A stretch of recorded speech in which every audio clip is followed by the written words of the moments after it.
Many of you may be wondering at this point, well, there's these other quantum numbers that have to deal with atoms that I've heard about. Maybe I learned about it in chemistry at some point when talking about how orbitals fill.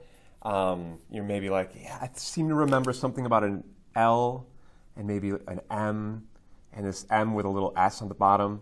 What are those all about?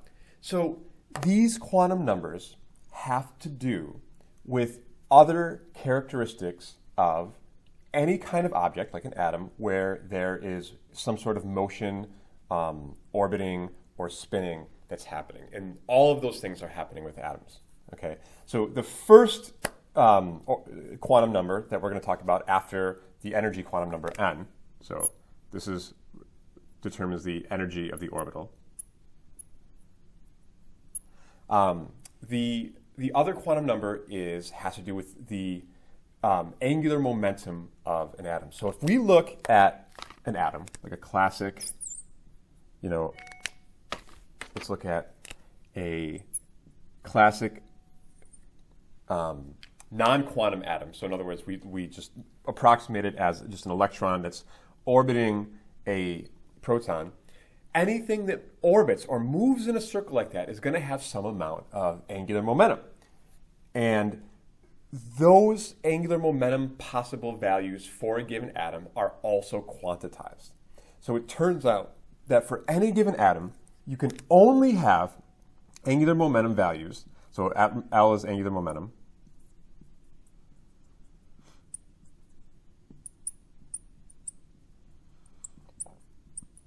You can only have angular momentum values of L times L plus 1 times h bar is just really Planck's constant over 2 pi, square rooted.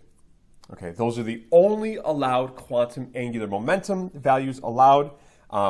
This is, again, for similar reasons that have to do with the wavelength of the electrons in a given orbital.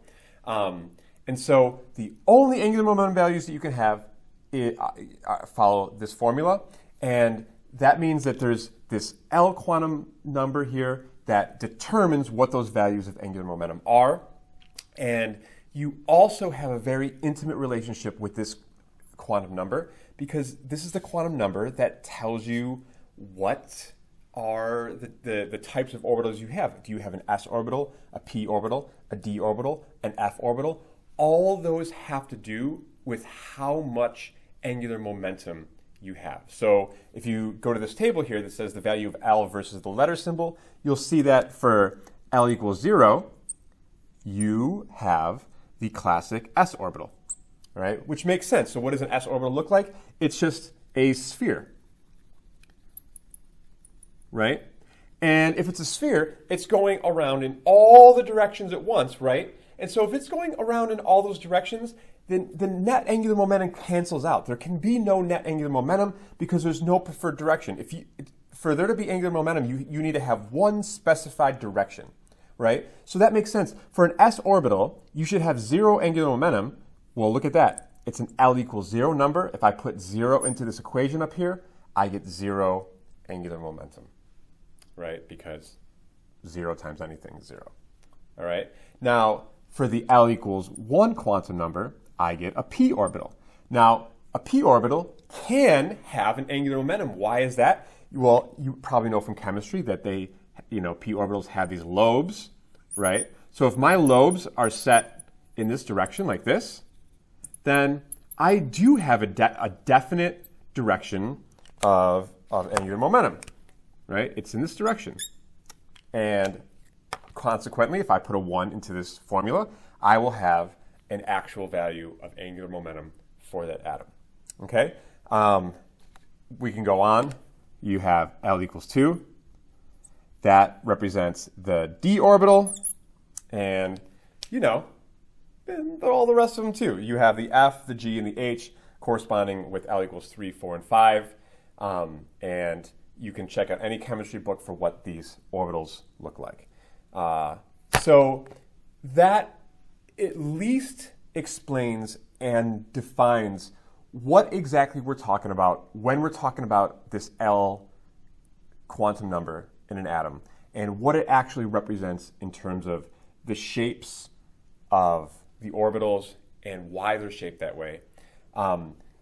This stuff, I want you to understand in broad strokes. My goal here is to connect two worlds for you. This quantum mechanical physics world that we're just being introduced to, and this classic chemistry world that many of you are pretty well versed in at this point. I'm trying to connect these worlds. I don't expect you to get into this too deeply. I'm not really going to ask you to calculate angular momentums for any given orbital. I just want you to understand why this quantum mechanical world relates to this chemistry world. Okay, so moving on. The next quantum number is m, and this is the magnetic quantum number. So I'll just go ahead and read some of this here. Whereas the orbital quantum number represents the magnitude, so scalar, of an electron's angular momentum, the magnetic quantum number m is related to the direction of the electron's angular momentum.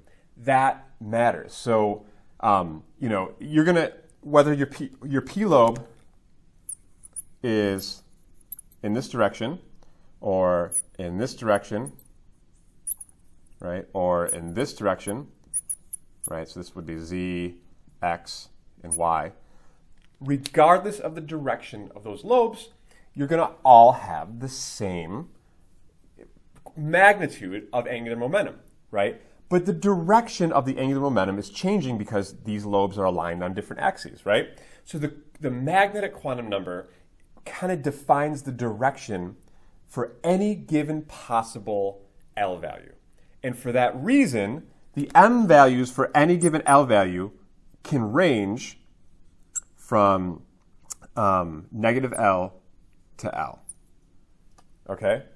So, for example, as this problem says here, if L equals 2, then you could have a magnitude of the m quantum number of m equals negative 2. It could be negative 1, it could be 0, it could be 1, or it could be 2, which correspond with all the possible directions in which that L equals 2 orbital can be oriented, right? Because if it's all the different orientations mean different directions, means this m quantum number is changing. Okay, so you get a little bit of a sense of that alternating direction for one L equals 2 quantum number from this picture here in the slide. Now, finally, so this is our angular momentum.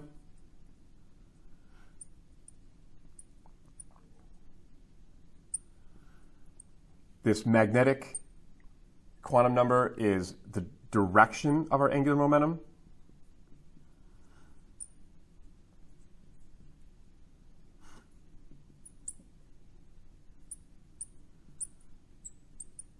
And this ms is the spin quantum number. So this has to do with the spin of electrons.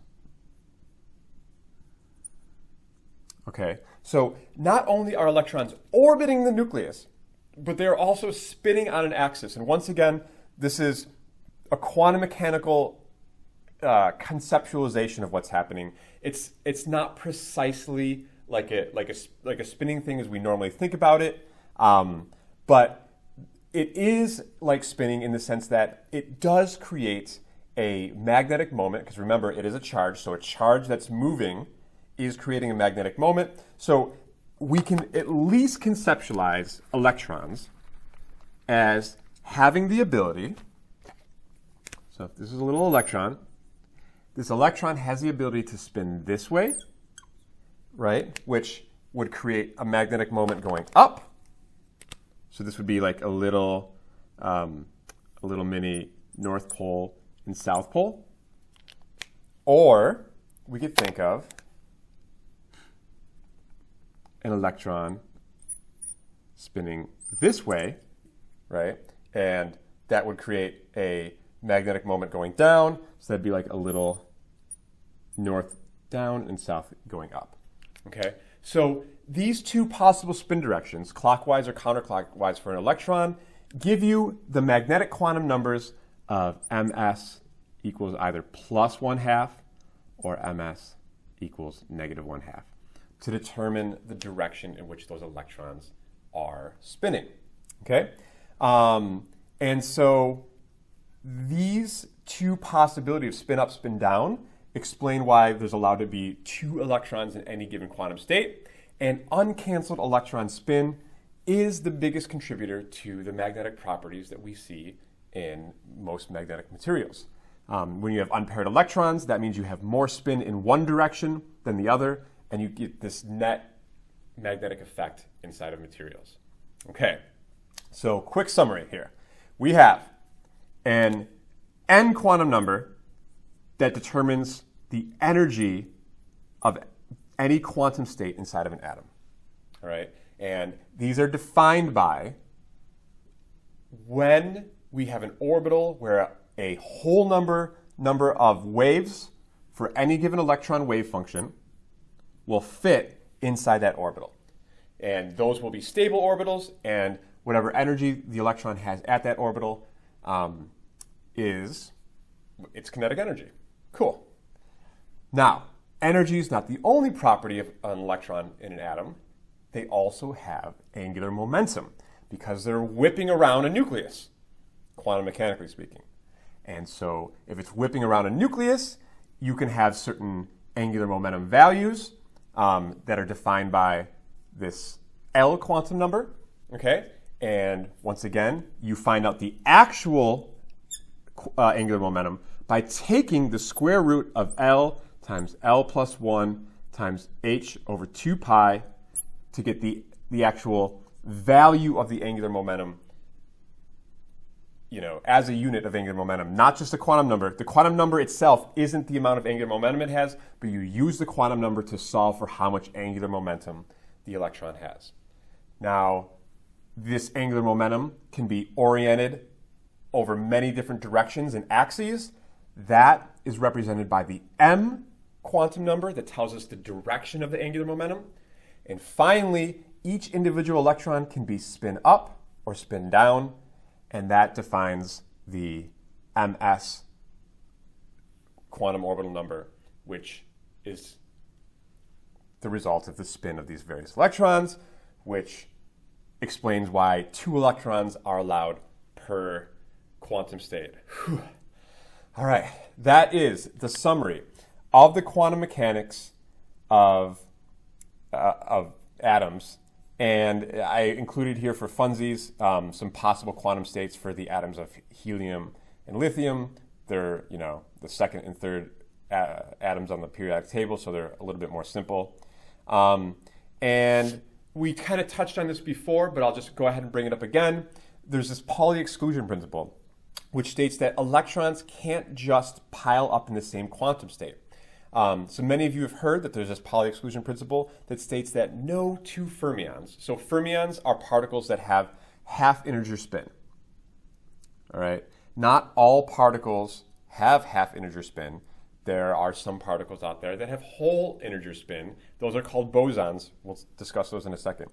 But electrons are fermions because they have half integer spin, and they follow this rule of nature that no 2 fermions are allowed to be in the same quantum state. Okay? And so you have this exclusion principle that says that only 2 electrons can occupy any quantum orbital in an atom.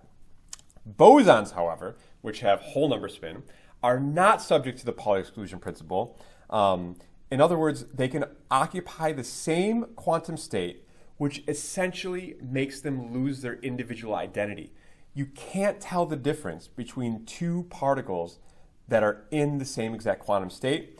And this actually results in a very, very interesting state of matter called the Bose-Einstein condensate, which I encourage you, if you're interested in reading about it. But the Bose-Einstein condensate is what happens when you pull so much energy out of a system of bosons such that they end up occupying the same quantum state.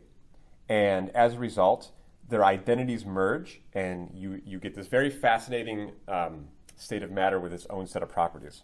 So I'll leave that there. When we get back, we'll talk about absorption and emission and why, atoms sometimes emit light. What's that all about?